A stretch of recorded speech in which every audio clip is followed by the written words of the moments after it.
Hi guys, it's Peter. How are you guys? Thanks for watching. First thing first, always thank you to my wife and thank you to all my family and friends and colleagues. I came here not with just my work and effort; it was everyone's help, and I'm being sincere. I've been just talking to you guys, and I was doing my best. I was being genuine, and here and there, I try to write down a little bit of script.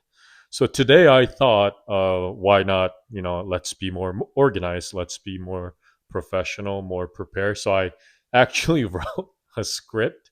Then I realized I wrote too much, where I'm just gonna read, and I will try not to let it happen again. But please bear with me. This video, this YouTube that I'm doing, yes, no sugar coating. I told you that before. It is so that I could make money. We'll get to that topic later. I do have a full time job, but this will be my exit plan. And I'll cover this later. Everyone who is W 2, most of us who's W 2, you guys should really consider having exit plan. And this is my plan B, exit plan, plan B, exit plan. And I also have another one. It is, as a provider, we always have to be prepared. You have people relying on you. You have people depending on you, and it's an honorable responsibility.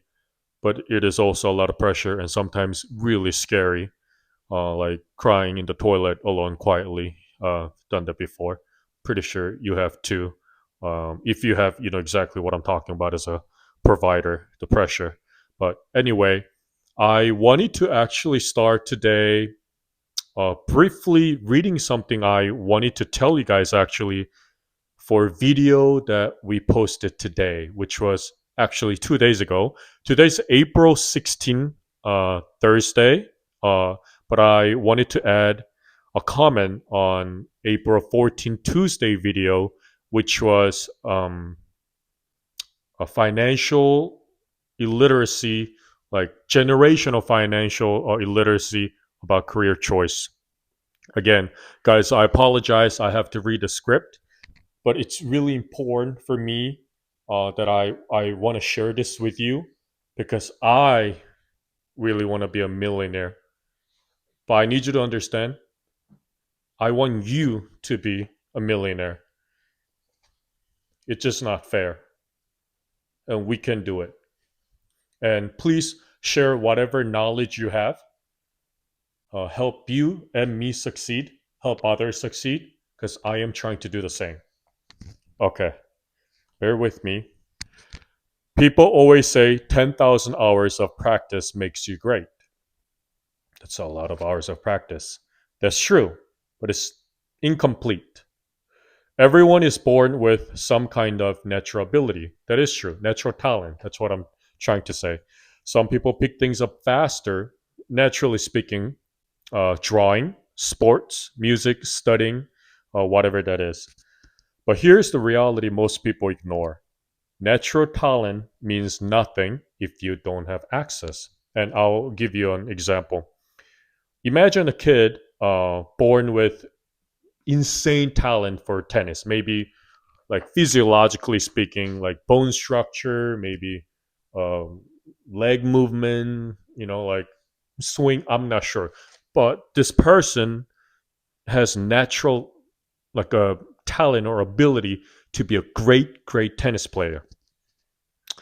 But if he or she grow up somewhere with no tennis court, I'm pretty sure there's a country like that. No money, no support, no support. That talent never will be discovered. It's true, and there are millions of people like that. Can you actually imagine that? How sad that is. Like, just really think about it. Like how sad that is. Now, if you're in a place like America, especially today, 2026, You do have more access. I'm not gonna be sympathetic about it. It is true. If you're listening to this, 90% of you are in America like me. I grew up poor too. We have access. We just have to look for it, ask for help. It doesn't guarantee success, but it gives you a real shot at discovering what you're naturally good at. And here's where it gets powerful: when natural talent and genuine interest online. Okay, these two combination is really important. That combination is almost unstoppable because you do not just work hard, you want to work. Practice doesn't feel forced at all, like at all. You naturally put in the hours because you want to do it. No one has to tell you to do it because you genuinely, passionately want to do it. That's how people reach that 10,000 hours level, like passionately. But here's the flip side: you can be good at almost anything with enough practice. Let's be real. That is very true. But if you don't actually enjoy it, you might become skilled and still be very, very miserable. I want to tell you something. Just quick note. When I came to America, I stopped taekwondo for first after a few years, and I started doing bodybuilding, like going to the gym and lifting weights. I am not sure why. My mom was so against it.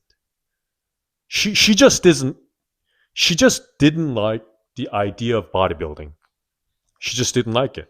But I found whatever means possible, like any way possible, to still go to the gym. I'll come up with excuse. I'll make a deal with my mom. I did whatever necessary to pursue and do what I really wanted to do. But I didn't have as much support. All my mom wanted me to do is not move. This is when we came to America, and just look at the desk and study. And I tried, and I was so miserable, like really miserable. I already got apology from my mom years ago, but I feel like I wasted my life. Like actually wasted my life. Okay, so that's where a lot of people get stuck. They either chase something they're not naturally suited for, like me trying to study, or force themselves into something they don't even like. Like my mom was forcing me to be health profession doctor. I didn't even want to. I didn't become one, but I didn't want to. And then wonder why they burn out. Okay, I work in the restaurant. No, I am not passionate about working in the restaurant. No, I am really good at it because it was my living for a really long time. I put way more than 10,000 hours. Easy. Sick, tired, divorce, mental breakdown, marriage, my friend's mental breakdown, you name it. Any life ups and down, I was there. I put my practice in. But recently I feel really burnout because I have never been passionate about it. The only reason I endured this long was because I took my responsibility as a provider really, really seriously. I really did. I just couldn't stand the thought of disappointing my wife. But I'm miserable. I am burnt out. But hypothetically, imagine if my career was something related to bodybuilding. Maybe I'm wrong, but I think I'm right. I wouldn't feel so burnt out. No matter how tired I am, I wouldn't feel the need to just drag myself, look at myself in the mirror 21st in the morning. I do that. You can do it. You can do it. You can do it. Mentally just hallucinating myself that I will have to do it. I will have to execute. If my work was something I genuinely passionate about and something I was really good at, I don't think I had to do those things. So parents need to understand something really important. Please, your kids not your kids are yours, but they are not you. They really are not. They have a different strength, different interests, different wiring. Instead of forcing path, observe them. What comes naturally to your kids? Can you take just a moment to look at your kids and just go, or if you don't have kids, just really just pause, think. What comes naturally to you? Just really think about it. What do they enjoy doing without being told? Okay? What do they enjoy doing without being told? What do you do without anyone telling you to do it, without you having to drag yourself out of the bed? What is it? So if those two things align, you have to support it. If they don't, then help them build skill in what they love and give them enough time and repetition to get good at it. Because skills can be built. But forcing the wrong path can cost years of someone's life. I know it did mine. A lot of people don't fail because they're lazy. They fail because they never found what they're good at, or they never had the chance to practice it long enough. The combination of talent, interest, and consistent practice, that's easy success right there. When I mean easy success, I don't mean that success will come easy. I meant like it will come very naturally to you. And when you miss even one of those, things get harder. I really wanted to cover this topic in depth because it is very important. I think when you find this combo, a lot of financial guru actually, or some financial guru, cover this in different way. Uh, where do you spend your time the most? Like because you enjoy it. What comes naturally, like good to you? And what I just cover. If you put those two together and you really realize, oh yeah, this is it. If it's possible, if it's not possible, hopefully try to make it possible and leverage it and make living out of it. I know, not all of us could do it, but if it's possible, you really should. You really should. Okay, so I cover that one, and today I actually, I'm not sure how long I've been talking, but today I wanted to talk to you since I paid the tax yesterday, April 15th, tax deadline. I wanted to go over to you uh, almost exact number so we know where we are, and then we're gonna see how we're doing next year, exactly a year from now. Because, excuse me, exactly a year from now, we're gonna pay tax. Okay, I have various banks. No, you don't need to have a lot of banks, but this is just end up happening, and it is what it is for me. I have U.S. Bank, which is I use U.S. Bank to pay rent and mortgage. So whatever money I have there, I'm not going to include it because I only put enough to cover my apartment complex rent and then our rental property mortgage. So let's ignore that. I have Bank of America. I used my Bank of America this year to pay my tax, and now I have $5,000. Yay. I have Chase. I think I told you this before on my first video. This is a joint account with me and my wife, and I think it was actually 85% my work, actually. We have $52,000 there, and I have PNC. That's a business account, and I have about 18,000. And I gotta tell you, this is pre-tax. Okay, Bank of America, Chase, no tax. But PNC, that's going to be taxed. But I have 18,000 right now, and PNC that's personal. I have 1,000. This is just for me. I don't know what I'm gonna buy, but this is just for me. And we have stocks. I gotta tell you, Last time we talked about stock, uh, I think it was 4 or 5 days ago. It was $200,000, like a little more. But I don't know if you know. Right now, it's I'll say bulls market, but I feel like it's a what's the word I'm looking for? It's a hype. It's not really a bulls market, but it seems like it. It's hype, I think. But stocks are going up right now. Okay, and I'm not going to tell you anything about stocks today, how you're supposed to approach it. But we have 221, 220, and paper equity. This is apparently how much equity we have for our rental house on the paper, pre-tax, and before a seller's closing fee if I were to sell it, etc., etc. And I have a watch. I think I covered that to you. It's what I call Omega Emergency Fund, last result emergency fund. When everything hell loose, shit goes south, and we need to cover our emergency fund. So altogether adds up actually about 420 if I'm not mistaken, but we'll say 4,000. Now, I put blue color PNC, stock and paper equity because those are taxable. Okay. And green, you see how I did this?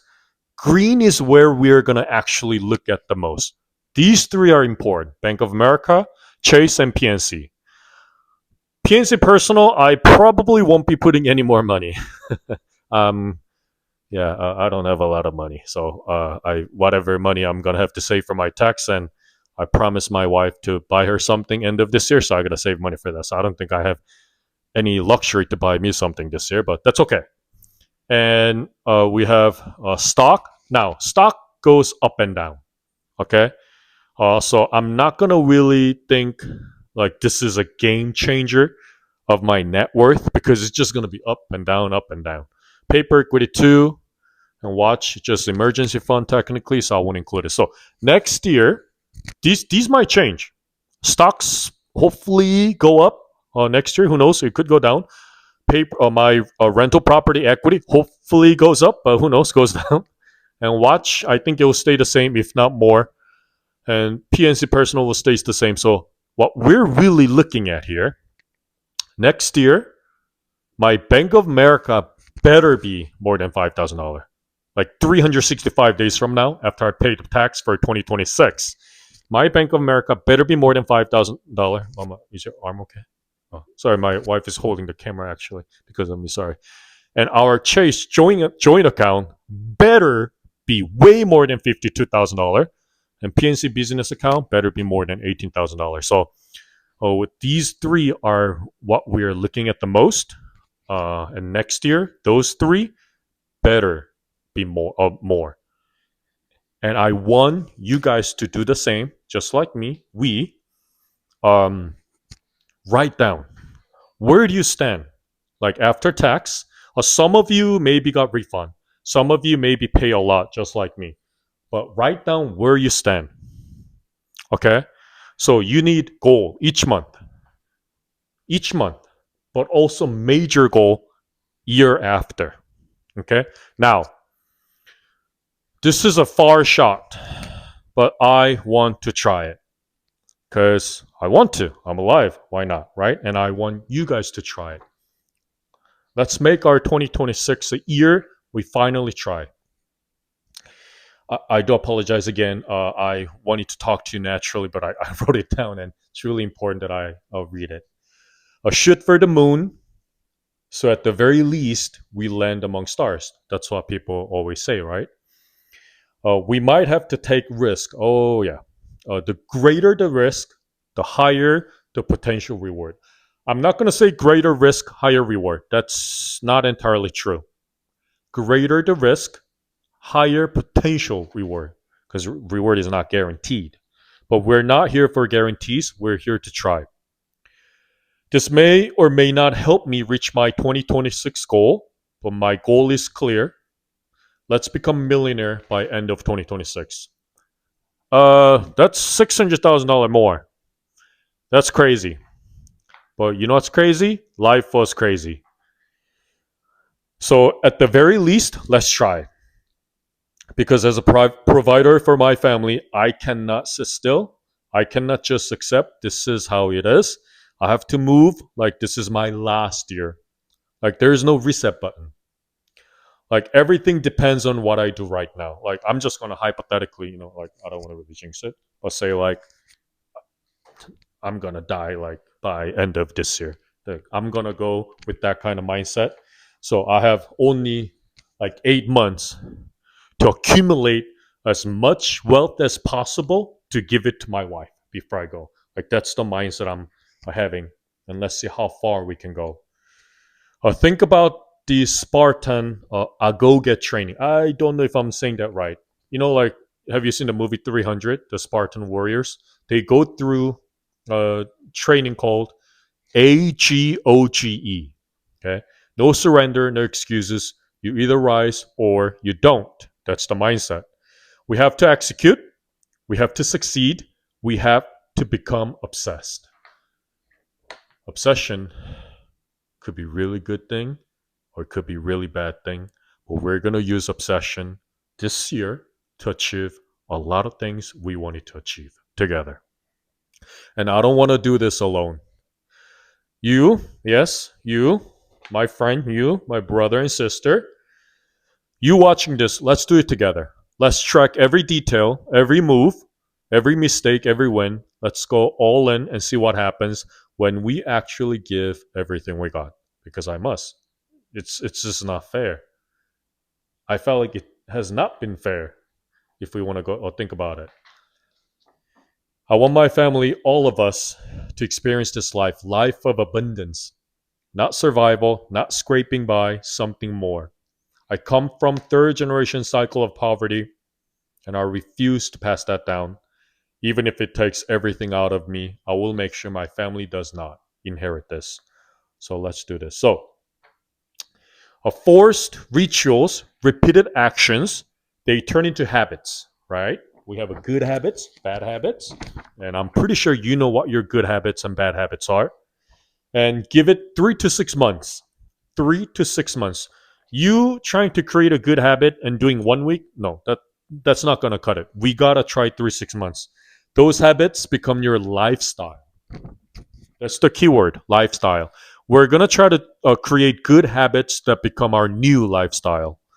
When you do something over and over and over again, you change, literally change on molecular level. This is real. I'm not lying. This is real. Your DNA literally responding, your body, your mind, your entire physiology is adapting, whether it's good or bad. You're not the same person after repetition. You're not. You go to gym consistently with the best workout training book or whatever. You go 1 year consistently and you take a picture every week. Look back. How much change you saw. Let's say you've been working out. You stop working out for a year. Please don't. You've been couch potato, playing video game. I'm not saying playing video game is wrong, but like just imagine you created a habit that became a lifestyle that became very sedentary. And see what happens a year later. You'll be surprised. You're not the same person after repetition. Change is already happening. So, with that understanding, we must execute not based on yesterday. We're different. Not waiting for tomorrow. Not thinking about last year or next year. Your circumstance right now, your situation right now. Okay? Maybe you were poor or poorer last year. Maybe you were richer last year, but we're going to create a habit um, that is good right now for our circumstance right now. So, I wanted to share this with you. This is for me. Hopefully, by sharing this with you, you could have yours too. So we could accomplish to become millionaire together. Maybe not all this maybe directly correlate to become or relate to become millionaire, but I think it will, at least for me. For me. So hear me out. Number one, be better man or person to my wife. I think that's the basic foundation for me to become a millionaire. We'll finish the lease. I'm talking about truck. and no more coming up with stupid reason to switch the car. We're just gonna stick to it. So I think I told you this on my second or third video when I talked about car, a wealth killer, and I always had that really issue. And we're gonna stick to the lease. We're not gonna switch to Corvette, even though technically financially I could afford it. We're not gonna do that. No, we're not gonna stop the lease, pay the whatever negative rollover, and get the Camry. No, we're gonna stick to the lease, okay? Because that's I calculated it financially most stable thing to do for me right now. We're gonna read book 15 minutes every day, and we're gonna actually start with this book. I think I have it here, and I'll tell you why. It's this book, Day Trading. I do not day trade. I want to tell you right now, I do not day trade. But did I think about doing it? Yes, I did. That's why I bought the book years ago.